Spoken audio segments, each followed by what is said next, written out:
Founder Brunch at the Evolve Coworking Space. We have got a hashtag for today, which is just Founder Brunch, so feel free to tweet anything non-political or upsetting that George might say.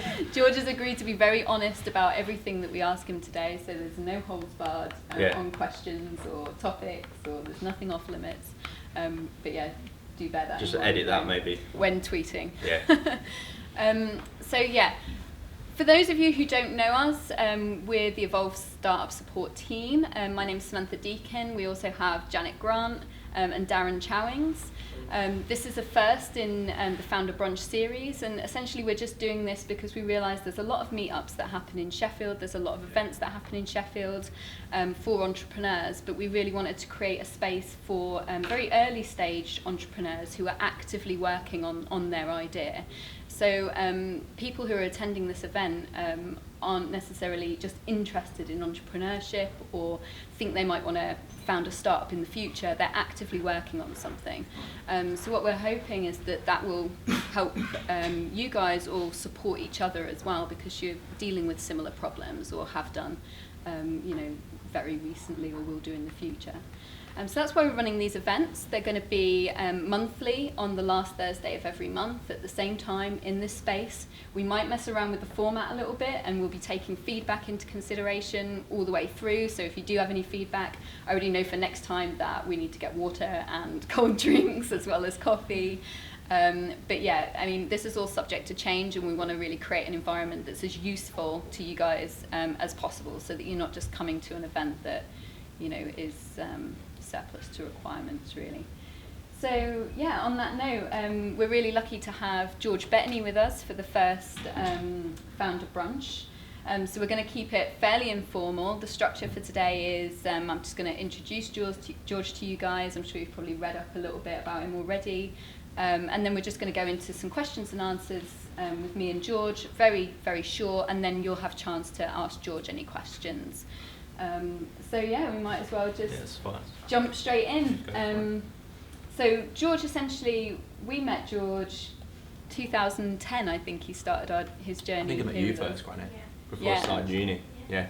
When was that? 2010? Yeah, so that was before that. With a watch business idea. Yeah. So with one idea, and then a couple of years later you came back to us again, and you'd got a new idea with a friend, James, for a company called Match Chat, which you'd come up with in the car on the way back from a football game.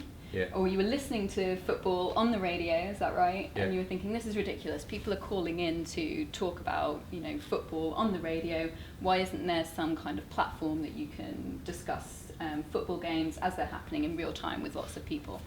And so Match Chat was born. Yeah. And came to us for support, entered our business planning competition, and didn't get first place, but won the audience vote. Yeah, still bitter about that. But you were the audience favourite. Yeah, that's fine. Very entertaining pitch, if I remember correctly. Yeah.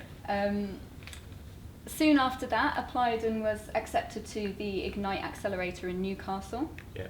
Dropped out of university, or took a year out of university to go and be on that programme, and moved up sticks and moved everything to Newcastle. Yeah. Subsequently raised investment, venture capital investment, moved to London, and then a couple of years after that you left and the company was acquired. Is that right? That's what, if you read, base that's level. What it's like, yeah, that's base level, yeah. That's public that's knowledge. Yeah. So, So now George is working at the Accelerator programme that he was a part of all those years ago, 3 years ago, working to launch a new version of the programme in Manchester. Yeah. And so today you're just going to talk to us about all the ups and downs, candidly, of being an entrepreneur, what it's like to get those first customers, what it's like to raise VC investment, and whether accelerator programs are, always the best thing, and when they are the best thing. So we'll just jump straight in. All of that stuff that I just described and that journey, what was your favourite part of that? God, that's a funny first question. It's you on the spot here, not me. I would say, because when I first started, I was like 20, 21, and when we didn't know what we were doing at all, and we had to basically hire people or work with people that were better than us. And I remember when we hired a guy who was like a really good developer, and then we had like 2 or 3 staff when we raised our first round of investment, and they were a lot more experienced and like wiser than me. So that was just like a cool feeling that people wanted to work for us and wanted, like, believed in what we were talking about. And then one guy actually left. He had to leave because of personal reasons, and he couldn't leave. Like, he was twice my age, and he like cried when he was leaving. And I remember just thinking, like, we're actually, you know, what we're working on is having an impact on people's like lives, and I think the best bit has been the people I've worked with. I'd say, it's like straight off the top of my head. Great. Yeah, I'd say that. Fab.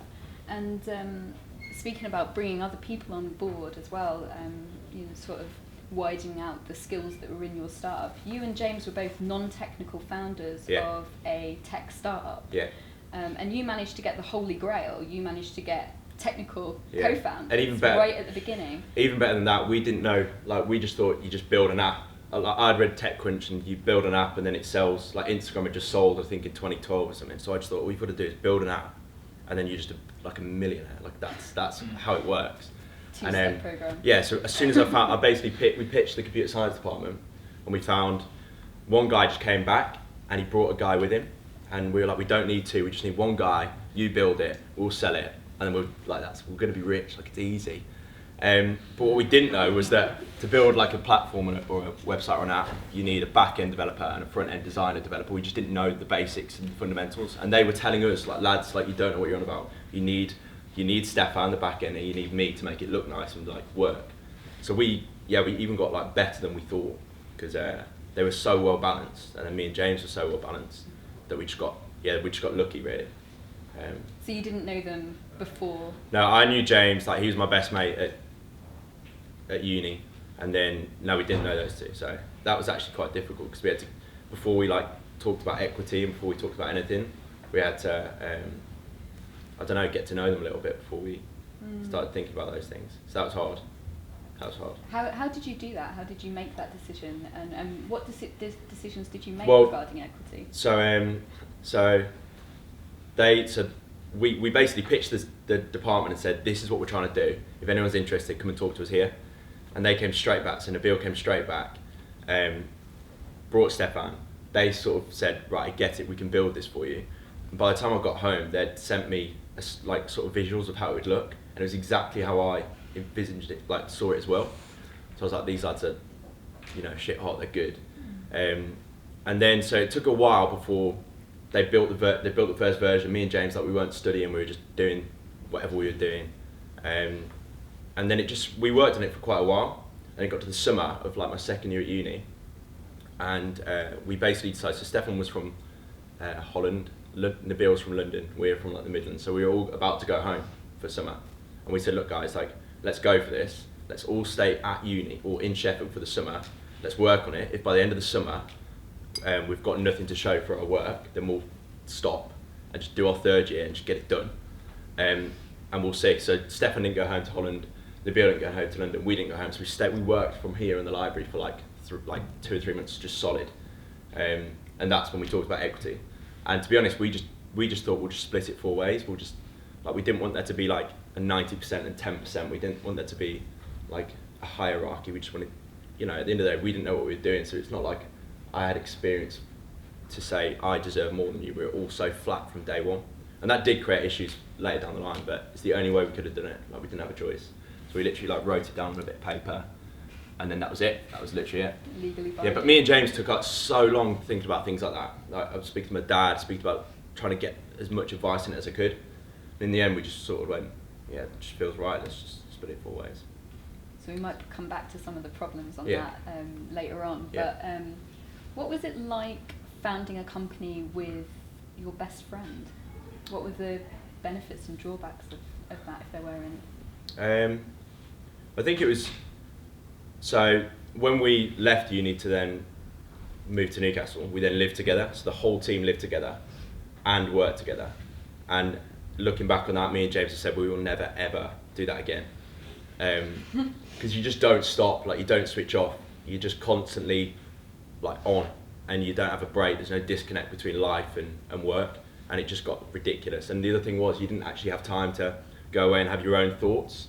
So we just ended up like meshing, because we're both quite strong characters. His opinion would just become mine because I spent so long with him, rather than, you know, like I go away, have time to think about what we're actually doing and step out. So we never stepped out. So in the end, it was just like, yeah, in hindsight, we would have preferred not to live with each other. And we had to live with Stefan and Nabil, and Stefan wasn't the tidiest boy, and neither's James. So yeah, all those things affect it though, because like you're living together, and even things like, you know, Stefan gets up late, and he's late for a meeting, and I know where he is because he lives with me. So it's like you can't like lie.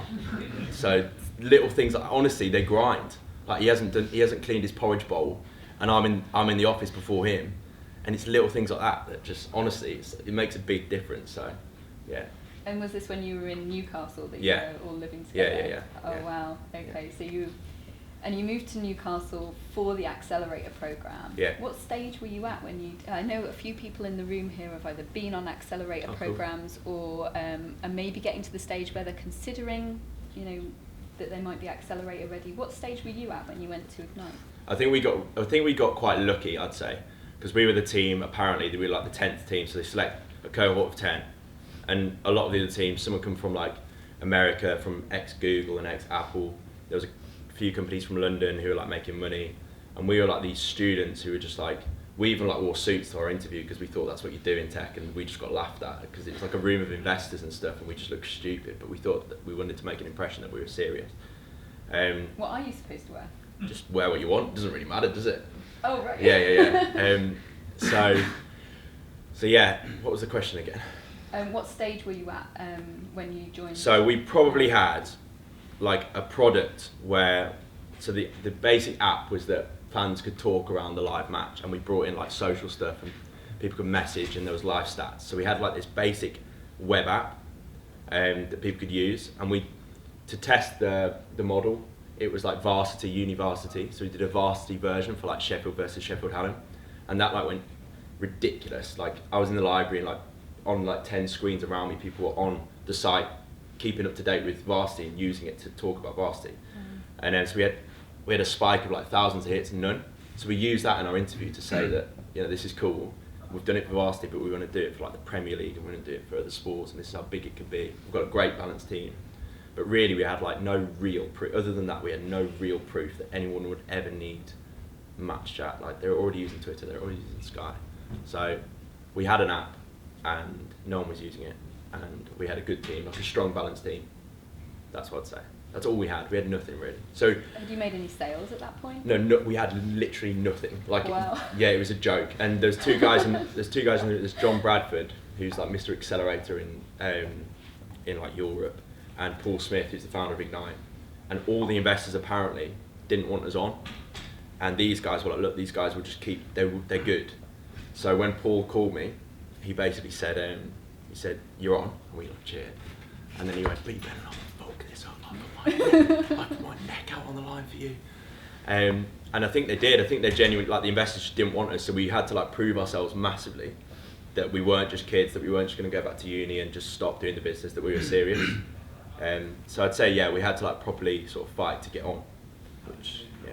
Whereas these days, like knowing Ignite now it's 5 years on, 4 years on, it's sort of I don't know if we'd get on. I don't know. We'd be really even more looking to get on these days.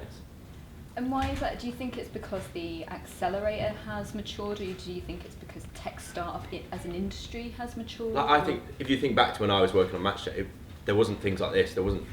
It was 3 or 4 years ago when, like to most people, it was like a project. It wasn't like a tech. We didn't even call it a startup or a tech anything. We just didn't know what it was. So I think 3 or 4 years on, there's a lot more applications to things like accelerators, and there's a lot more people doing what we were doing, and so the quality, the bar's just going up and up. When you select 10 and you've got 500 applications for 10 places, then it's just just maths. And is that realistic that for each cohort you get 500 applications? Well, for the one I've done in Manchester now, the deadline's tomorrow, and we've had about 250. But it's our first program, so we'll see how we do with it. But in London, we had 600-700. So quite competitive then, really. Yeah, and there's more than just Ignite. There's other accelerators too. So yeah, of course. That's the other thing. Although there's more startups trying to raise investment and go through accelerators, there's then more investors and there's more programs like Ignite. So I don't know, it's a balancing thing. Yeah. So thinking then about, you didn't have any sales at that point when you entered the accelerator, but you must have made sales at some point, because then at some point you raised investment. Yeah. So tell us, how did you get your first customers? What was your strategy for that? So so it's a 3-month program, and through the program we just had to prove that. So we wanted to show a line of growth in some way. So month 1, no one used the app still, and then we started doing partnerships with websites. So I was selling into publishers to try and drive traffic to the app, and that worked quite well. So we managed to, off the back of the accelerator, we raised about $250,000, 260k. That's VC. Yeah, Venture capital investment. Yeah, and there's an angel, a couple of angels there as well, or one angel. Would you just explain the difference between venture capital and angel investment? Well, so an angel's just like a rich person that wants to, give you money, and an angel investor normally maybe a successful entrepreneur, got a lot of money, wants to invest it in property, wants to invest it in other things, might be interested in tech, wants to invest it in something that's risky but the reward could be high. Normally up to like 50k you can get from an angel, maybe more if you're lucky, if they're really rich. And then a VC traditionally manages a fund, so anything from $1 million, 10 million, 50 million. They manage that fund and then invest it into X amount of companies per period. So we actually raised it. This is one of the reasons why we didn't do so well. We didn't raise from a VC. So in London, there's a lot of VCs where the actual fund is maybe come from a successful entrepreneur that's made like a shitload of money, and they want to give it to somebody to manage that fund and then invest it. Or the fund is managed by potentially like a previous entrepreneur or somebody who really gets the space and really gets it. Whereas so Ignite was based in Newcastle, and the program was funded partly by a company called North Star. I don't know if we can put this on here, but we'll edit it out. They're a regional fund, so they're part of their, so they get 10 million to spend or 5 million to spend, and they say, right, we're going to spend this in the next 2 years. Because it's regional, they almost don't really, part of the criteria is to create jobs in the Northeast. That's one of the ticks. And so they're not a traditional VC where all they care about is like super growth, and they're not like experienced VCs themselves. They'd invested in quite a lot of tech, but not consumer tech like Matchchat was. Mm-hmm. So they couldn't really add too much value in terms of like advice and mentorship and help. And 2, the whole regional fund thing like actually became a bit of an issue later down the line when we moved to London. So yeah, the raising money, there's loads of different, once you get into it, I didn't know anything about it at first. I didn't even know what a regional fund was. So when we got offered 260k and an angel wanted to invest 25, and it was just like, well, yeah, we'll take it. We're 21. That's cool. Let's do it. But we didn't really know what other options there were. We didn't know that it was good or bad, or only in hindsight now can I look back on it and think actually it might not have been the best deal. But they were still great investors. Yeah.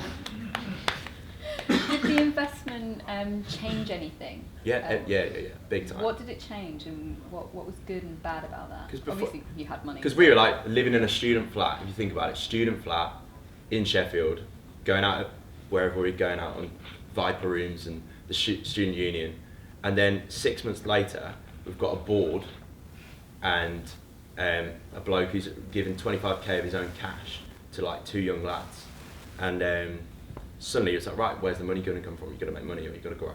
And it's like the pressure, we've still got like our mates who are still at uni doing their 3rd year moaning about their dissertation, which is difficult, and I understand.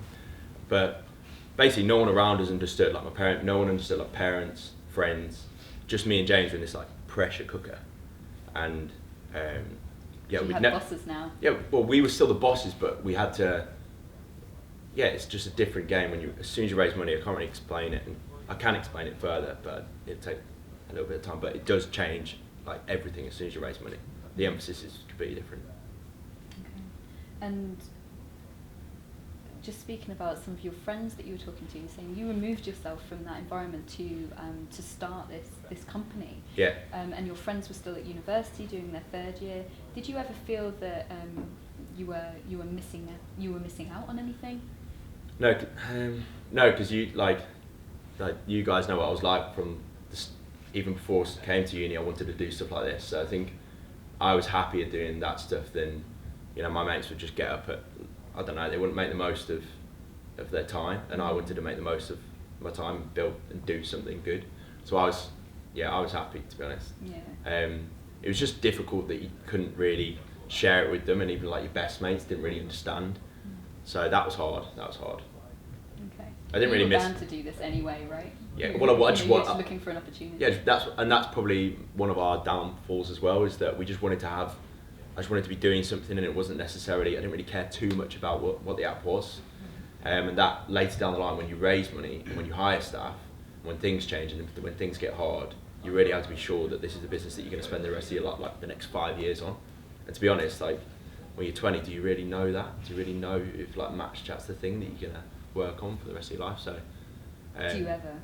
You know? I don't know. Yeah, maybe. I do believe you do at some point. Yeah. Okay, I've just got a couple more then, and then we'll hand it over to everybody here. Did it ever occur to you that you might fail? Yeah.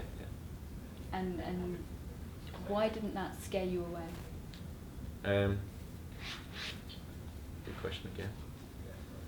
I don't know. It's just part of it. I just think, failure is just like one of those. It's just, if you're scared of it, then you won't do. Then you won't actually do. So like little things like we did. There was actually an enterprise competition. Do you remember the apprentice style competition that we did? And we did that in our first year at uni, and it was like the student version of the apprentice. And one of the things that we did in like the second week was we had to go and sell things and knock on shop windows and doors and sell. I can't remember what it was now. So I was like 19, and we were just like running around town, trying to sell these things into shops, and no one really wanted it. But so you just got shut down like all the time. And honestly, I remember that was like quite a big lesson. I don't know why, but just like basically getting shut down and people saying, "No, we don't want. Like, who are you?" And I think if you just get over that, especially when you're like selling to customers and pitching to investors and applying to accelerators, you just got to get used to just basically getting shut down and rejection. It's the same with dating, I suppose. Yeah. So you just got to get used to that. I've heard that being referenced before, actually. That exact same metaphor. You ask for a girl's number and she says no, then she just says no. Like so going out night after night after night, hitting on it. I don't know about that. And then getting up the next day and... no, that's not what I mean. But I think you just got to get used to it. And to be honest, not take it personally. But saying that, it's easy to say that now. But when we're in it, like James, my co-founder, he's been having like I don't know if you saw his latest post on Medium or LinkedIn about mental health and startups and stuff. No, I haven't. So we like it's just proper really stressful, and like he's suffered this year with like last year with like anxiety stuff, and I don't think when you're in it you realise how much that pressure and that failure and that rejection you do put up with it, and you do become as objective as you can about it and don't take it personally, but it still can have an impact unless you. Cool. Yeah. Yeah. And this is my last question before the audience. What do you know now that you wish you had known then? And the one thing that I wish I knew, was that basically our product wasn't. No one really needed it. Like no one really like loved it ever. And I think if I was to start again, like all I would want to do is work on something that when I put it out there, people are like emailing me and calling me saying, please, even if it's the shittest version of the product ever, the actual problem that you're solving or the thing that you're building is having such a big impact on someone else that they want it so much that they're willing to just like, keep asking for it. And we never had that.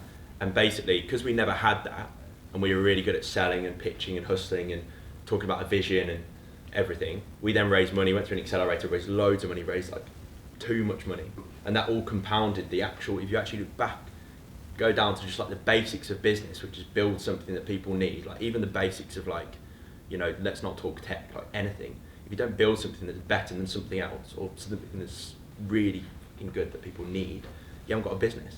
And in tech that gets lost. People just want an app or a website or just something just to be a tech entrepreneur and a startup, and it literally pisses me off because I just think it's the most basic business fundamental to build something people need, and it annoys me that I didn't do that from day one. And we were constantly trying to catch up, trying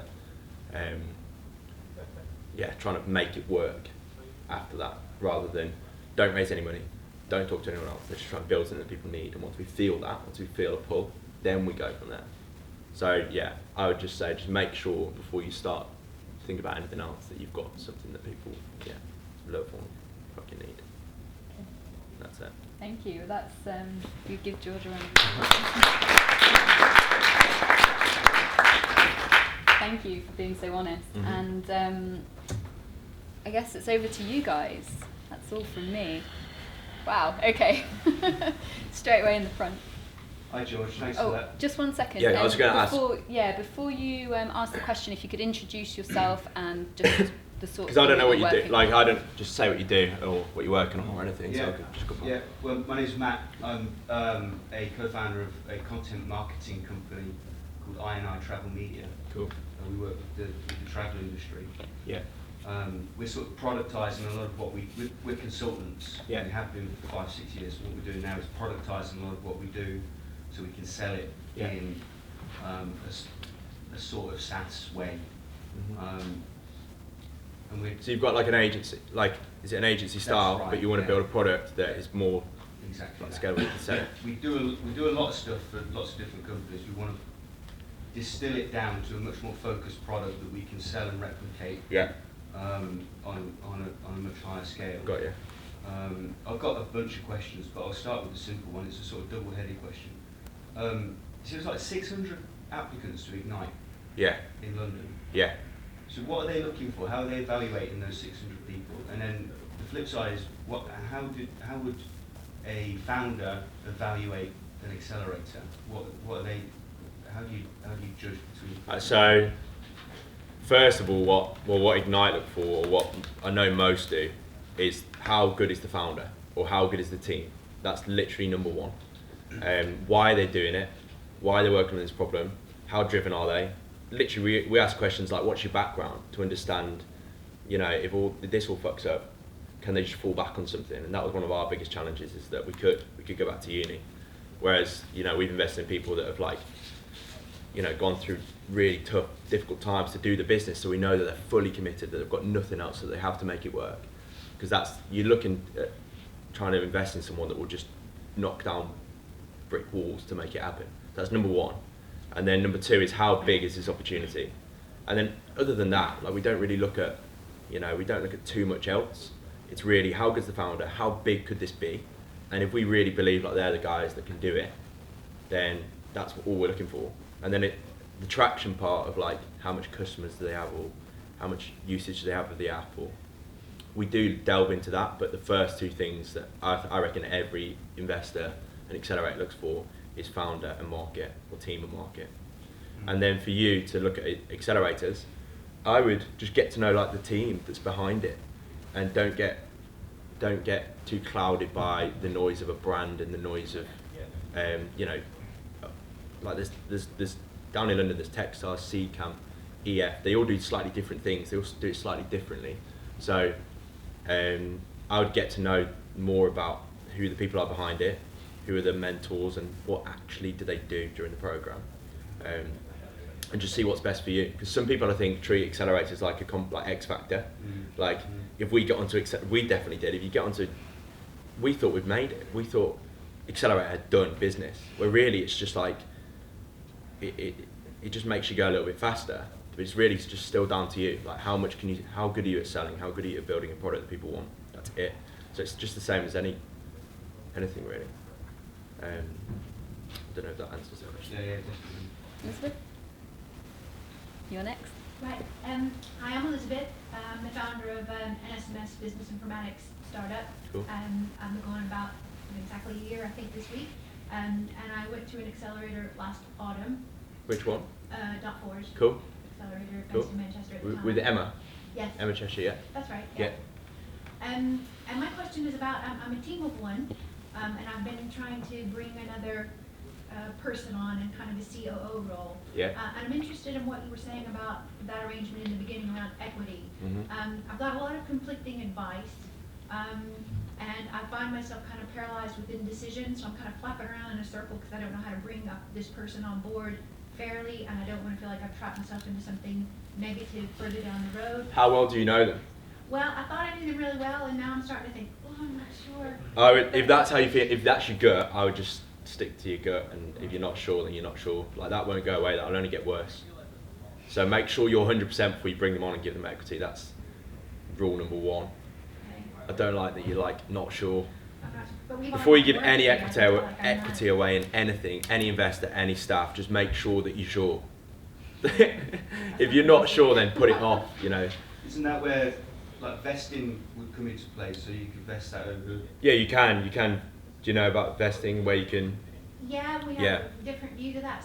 So for instance, with vesting, you Mhm. say that there's 6 months, within the first 6 months, you can just say see ya and not be tied to anything. Mhm. And that feels really harsh because we've only been kind of working together for maybe about a month. Yeah. And I'm already thinking, but we've been working together. So how do you But say? so when we split it 4 ways, all of ours were vested as well. Yeah. So we all agreed that we'd all be vested, because basically vesting is where you don't take. Basically, if you left within the first 6 months or sometimes a year, you get nothing. And it vests over 4 years. So say I've got 50%. First year I effectively get nothing, and then in my second year I slowly then start to earn that 50%. So yeah, if they're not up for vesting, then that means they're in it for short term, not long term. That's the whole point of vesting, that it gets people to buy in for the entirety of the company, of the journey. So then what's your view of the equity shareholding options, that kind of differentiation and that arrangement then with your team? Well, we are all equity, and then for like the people on our board, like advisors, we gave options, which is slightly different.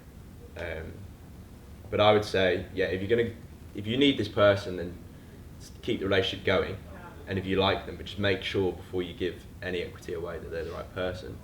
And how are you thinking of splitting it? Have you thought about that? Yeah, we've talked numbers, yeah. Okay. And is that conversation going well, or is it difficult?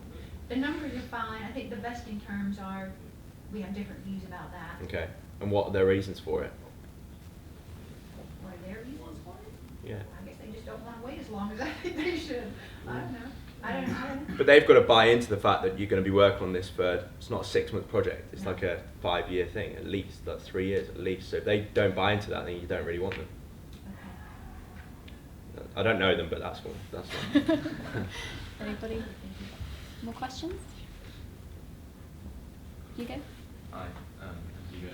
I'm running recently founded a 3D printing business Cool. for the medical sector.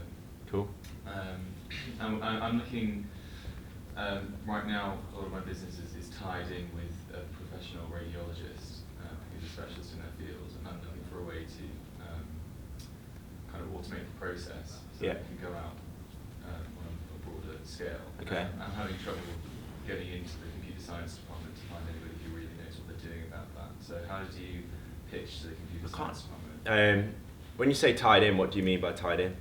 They're doing a lot of like the manual stuff. So it's taking an MRI scan, Mhm. and then they have to basically, because they're the doctor. Yeah, so they manually. So they have to be like, that's what you're looking for. And you want to do that by tech. You want tech Yeah, to sort of obviously. analyse it and then Yeah. produce the same And, results that yeah. this guy's doing. Yeah. I think they're all in there, like that building Yeah, there. yeah. No, but what I mean is sort of like, when I say how did you pitch to them? Yeah. Did you go in and like, I guess I'm just confused about that. Did you go in and like give a pitch? Or From did what you I can go in and remember, poster or something? we got to know somebody, like round here there was somebody that was like a lecturer that was working on like chef.ac.uk, the actual Yeah. uni website, and I just asked him, and I think he let us pitch, and then we sent an email. He also let us send an email out, so we had loads of Okay. email responses too. Yeah. So just hustle the people at the top, and then Yeah. just be friends with them, and then they'll let you just do stuff like that, or speak to anyone. We can that help you with that. Yeah. Cool. Another question? Can I ask you a question around the accelerator? When you went on to Accelerator program with Bettany, Yeah. did you go into it with a clear thing that this is what we're going to do, or did you feel railroaded by the program that they made you do things that you weren't expecting, and did you lose your creative flair, or did you find that they channeled that and helped you with it? I'd say like there were so many good things to it. Like we wouldn't have done what we'd have done without it. Like the kind of people that you meet and the kind of things that they make you do. Like there's no way if I'd have basically stayed where I was for another 3 months or a year, I'd have been able to do what I'd done. But the way an accelerator works is that they give you cash, but then they take a tiny bit of equity. So you're already on that. The whole point of an accelerator is to get you investment ready. So there is like that kind of pressure of like, look, just get something right and just, so you're suddenly on like the investor path, like we didn't even know what that meant. So there's the good stuff outweighs the bad, but in hindsight, I still think we were too premature for it. I still think I wish I'd have been able to go to a few different things that would have allowed me to like understand where I needed to be for that. And since I've started at Ignite, I've run these pre-accelerator workshops for free, just because I wished I'd have known. We did 4, and each workshop is on the fundamentals of what I wished I'd known before I went on the accelerator. And we accepted 10 companies or 10 teams onto it at a really early stage. 5 were just like, fuck, we don't want to do this is wrong. And the other 5 have really kicked on. And if anything, now we might take 1 team into the full accelerator, because we're just giving them the fundamentals of what they need to know. And I've just done that through what I wish I'd known and other people wish they'd known. So that's probably a challenge of the accelerators, and that's why we're now starting to take people that are later on, I'd say.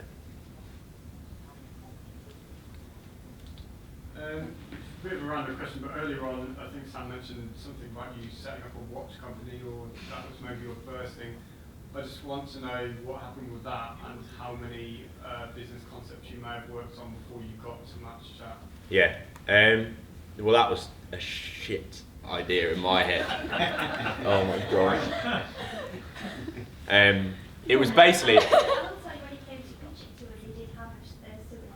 Oh man, it's embarrassing. Someone found like the page that I built, and it's so embarrassing. It was basically like, so I'd worked in a watch repair, a jeweller's for like a tiny amount, and basically every day we had this queue of people coming in to fix their watches, and I learned how to do it, and it was so cheap. The margin on fixing a watch is like a stupid percent.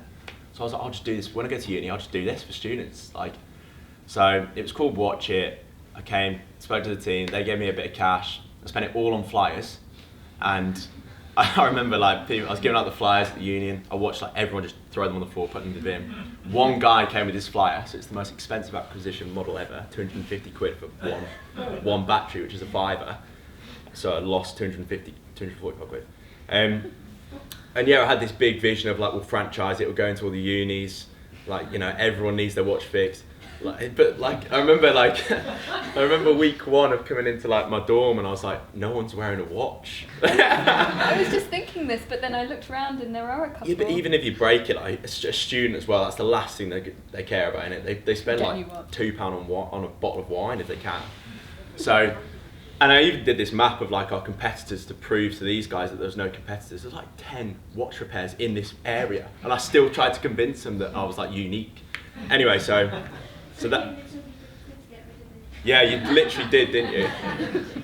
So I did that, and then I did all right with it. I made some money, and we did some like wristbands and stuff, and we sold them. And I did deals with jewellers to sell their watches, because I had my stand in the union. I was the first student to do I got the union to let me to sell out of the union. I was the first person to do it. The first time I tried to sell in the union, I basically set up my shop without asking anyone, and had all these wristbands, and I just went downstairs to bar 1 and said, can you put all the wristbands out, and if you sell them I'll give you 25p, and sell them for £1.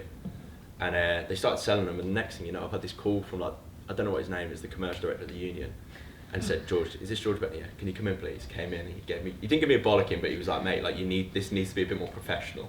Ask for forgiveness, not permission. Yeah. And then I was like, well, you should be supporting students. They need to be selling in the uni. And like, how else am I meant to start my business? This is the best place to be. And he's like, yeah, fair enough. And then we had to go to like the VC, and he signed some paperwork after a few weeks. And then I don't know if students still sell out the union, but they were like, we're going to still let people do it. There's an actual process for it now. Cool. So that's good. Maybe And then I got my mates to sell the wristbands, and I gave them 25p. So they're walking around with buckets. I'm sitting in my room, in Encliffe, and at the end of the day, like my mates are coming with buckets of money, and I'm like working it out. So I just sat there and had this like network of people selling wristbands, and I made 300 quid or something. Like not good, but I didn't move, so it's fine. So that's those two. Then we tried to do a nightclub ticketing app, didn't work because couldn't find a developer, and then eventually this happened. And then it's the first time I had somebody else buy into it. It's the first time I wasn't on my own. And James was history and politics student. I was business management, and it's the first time I had someone like actually get sort of what I was trying to do, and he saw it with me. So that just helped having somebody else. What made you switch to tech or app development? I just thought if I'm going to spend my time on it, I want something has the potential to be big, to like have a big impact on other people and make a lot of money. Yeah. But saying that, the watch repair business is a business now that fixes iPhones in exactly the same model that I had. And I'm like, I feel like I missed out there. I shouldn't have been watching it. It should have been like phone it or something. Yeah, I literally missed out. Could have had that business. They're killing it. So yeah. Cheers. Greg, did you have a question? Yeah, Greg Flint. I'm a founder of a biotech startup. It's very early stage. Yeah. I'm very interested. I've started up a couple of companies like yourself and Yeah. fallen on my face many times, and I think certainly when I'm picking someone to go on a team, you want someone that's already done that. Yeah. Someone that's already been through the pain. One of my issues has been co-founders. Mm-hmm. And previously I've employed people, that's fine, put them on a contract, you have various things where if they don't perform, you can do various things and get rid of them at an early stage. A co-founder, once they've got equity, or if they stay around, don't perform, but stay around for a year, 2 years, 3 years, then they're vested, they get their percentage. How do you, it's one of those things, especially if you're co-founding with a friend or with someone you respect, it's very difficult, but I always think it's kind of important to get the painful bit out of the way first and get the contract done. Yeah. Do you have any templates, or did you go and seek any legal advice on how to set that up? Yeah. So that if you're going to get a appointed CEO, CTO, an FD, that they are going to perform and they're going to stick around and actually, because again, they have a function, you need to draw some boundaries between those, but that's going to change as your startup develops anyway. Yeah. So I'm just wondering how you went about that. I think first of all, you need to make sure the relationship is good. Like you need to make sure that you trust them and that you'd be willing to like work with them every day. So do that before the contract and make sure that like they're doing it for the right reasons and that they're doing it, especially the first employees or your first co-founders.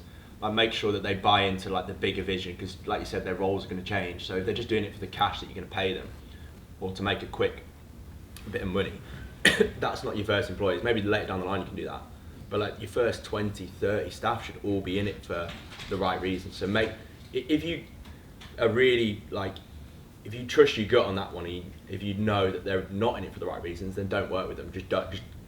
Just cut them. Like don't even try to make them like to work around it. So you have that.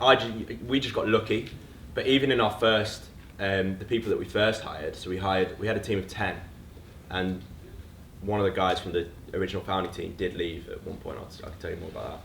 But yeah, even in all those other 6, 7, they were all. We took so long over like trying to work out whether they're in it for the right reasons, and we did things like, right, we'll work with you for 3 months. We want to see like how we get on, and it's good for them to see what they think of us, and it's good for us to see what we think of them. And then we said at the end of that 3 months we'll look at something more permanent. But that's how we always used to do it, a 3-month like trial. What sort of issues have you had? I find that if you're going in, you've got a co-founder, generally speaking, especially if they have families or other outside responsibilities, that changes with time. Yeah. So, for one example, one person's mother got very ill, had to spend a lot of time away, but they weren't able to do their role. So that impacted everyone else, so everyone else was kind of filling in for them. But it got to the point where, and eventually they kind of fell out of love with the business and sought to work nearer to where the mother was. So we had someone who initially fully inputted, who was part of the team, who then had really just changed and become outside of the team. And because we'd gone for equity relatively early, making the mistake that, Did you vest it? Yes. Yeah. But we couldn't really get rid. Yeah.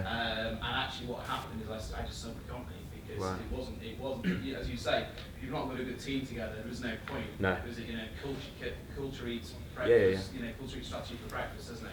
And it's true. Yeah. The plans have absolutely no use whatsoever unless you've got the right team. Yeah. That's happened quite a few times where I think it's just generally that everyone starts off with a bit of enthusiasm, but often as well, if you're a co-founder, they need money from elsewhere, so they're doing their other job and then they're finding that's too hard. True. So did you find it was a real pivot point when you got some VC money coming in, that you were able to feed that in and allow people to actually be paid a kind of low wage so they could survive? Yeah. That was, I think we were all in it for the right reasons, but then when we had money, it kind of changed the kind of people we attracted. So we actually attracted more people that were in it for the wrong reasons because they knew we had money. So we had to filter through that shit and try and find the people that really like we got on with and we believed in. But we did have all the contractual stuff, that's so important, the vesting stuff, making sure that that's sealed before you really go forward. So how did you vest then? If you had a company, was it essentially a legal entity? Yeah. And you were vesting, so what happened? Or if you were all increasing percentages, who held on to the remaining percentage? Good question.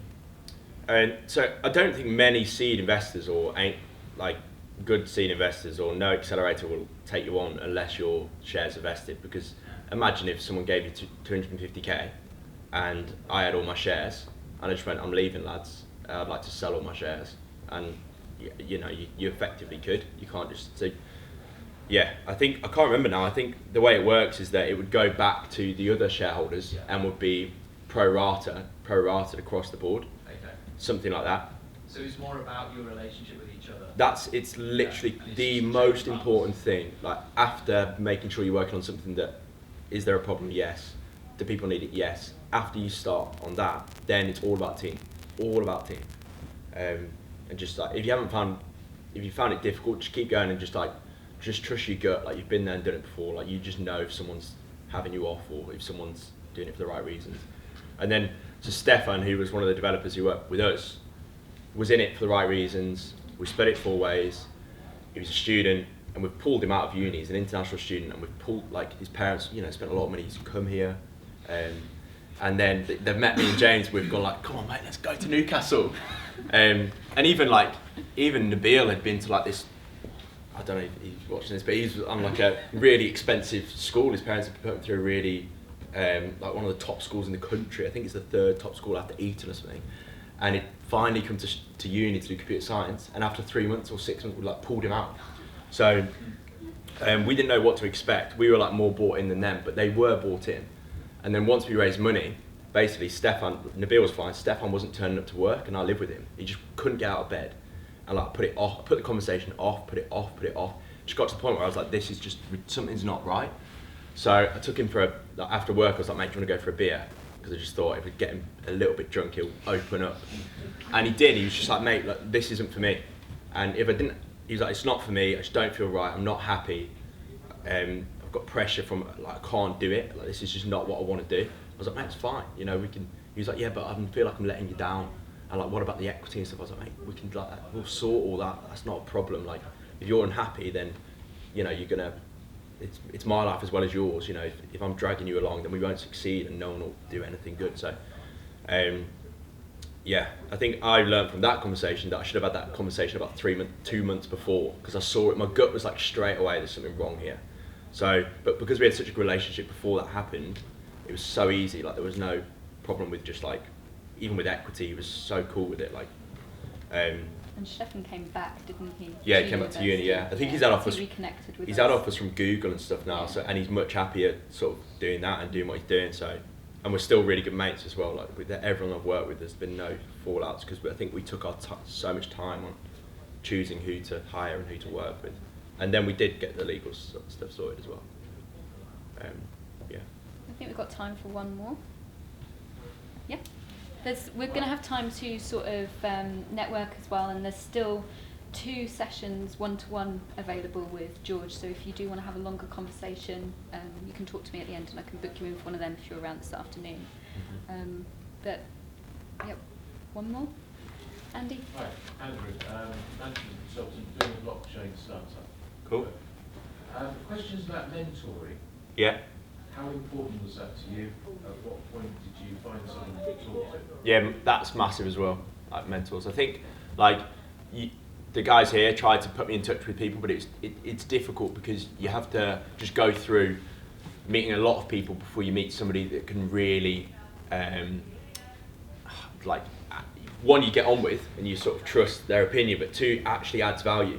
And I think it took me a while before, just meeting a lot of people before I met a couple that I just knew, like, these are the guys I need to talk to more. Like, they've done it before and I just need to listen to what they're saying. And then that opened me up to more people. And then going through Ignite, like, I'm running the Manchester program now, and all the mentors and people that I bring in, it's down to me. So if I don't trust, I'm doing the filtering for the teams. I'm like, if I don't trust that guy, won't deal with the dicks, I'll just keep the good people in. So yeah, one is like it had a massive, to answer your question, massive impact, especially when you're like 20, 21, you don't know what you're doing. You need people that are more senior that just can tell you, watch out for this or watch out for that. But in the same breath, we worked with the investor that invested in us, the angel. He was like a senior guy, like 60, quite a scary, sort of imposing character. Nice guy, we got on with him, we took our time, but strong, really strong character. And because I was young, I just, if he told me to do something, I'd almost just do it. Because I just thought, he must know better than me, because he's older than me.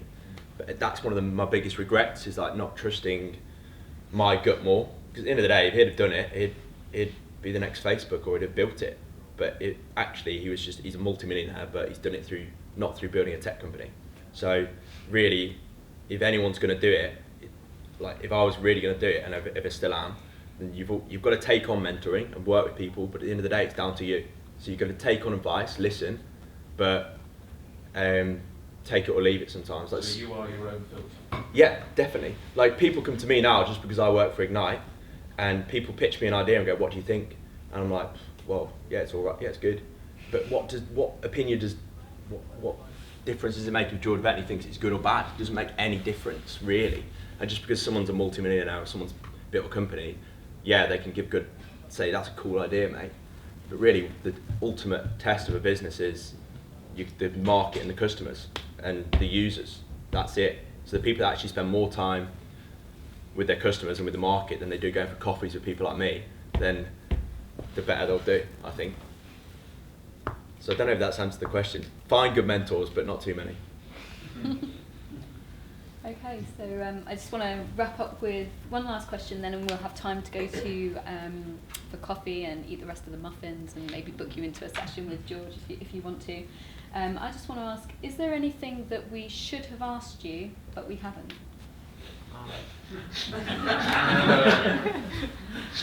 These questions, Sam. Like what? I have a journalism degree, sorry. Does anyone else? I don't know. Have we missed anything that you'd expected to be talking about today? Or have we really missed the point with something massive? I mean, if we've covered everything, then that's great. Does anyone think that's a topic that we haven't covered? Who acquired it?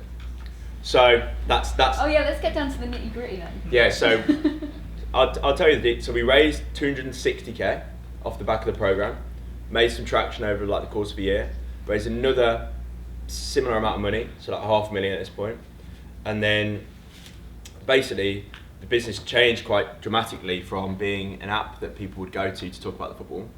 What we started doing was we were working with like sites like TalkSport to promote the app, and we realised that TalkSport had more engagement and impressions and eyeballs than our shitty little app that no one cared about. So we sold the tech, the messaging and the social stuff and as an engagement tool to TalkSport. So we became this like different business entirely, like publisher, advertiser, ad business. So I would do deals like Adidas and media agencies and sell through our platform to get them engagement on TalkSport. And then so the business was like that. So we raised more money to build that model. Anyway, long story short, we couldn't scale it. We couldn't really scale it any further. Like it got to the point where we were doing decent revenue, but to be honest, I didn't care about that business. I didn't really care that I was making money for websites like TalkSport. They didn't give they didn't care. And then I was helping brands get their ads seen more. Like, who cares? So one, I didn't care, and two, I couldn't see it really growing. Our product wasn't that good. It wasn't amazing. It was like pretty cool. So after we'd raised that amount of money about a year ago today, I was like, look guys, like unless we dramatically change, this is going nowhere. Like we've raised a lot of money now to return this investment and more. I can't see us doing it unless we change everything. And basically the team, James, like founders, the investors were like, no, we feel like this is right. And I was like, well, I'll leave then, I think. It took me ages to come to that decision. I'll make it seem really simple now, but it took me months to realise like it wasn't right. So I left, and basically what happened was they raised another round of funding, so that took our total to like 600,000 or 700,000, and they spent another 6 months trying to grow it, couldn't grow it, and then sold on the tech to basically got to the point where we were like, right, we can't take it any further. And when you raise that amount of funding, it's either you sell or go big, or you just fail.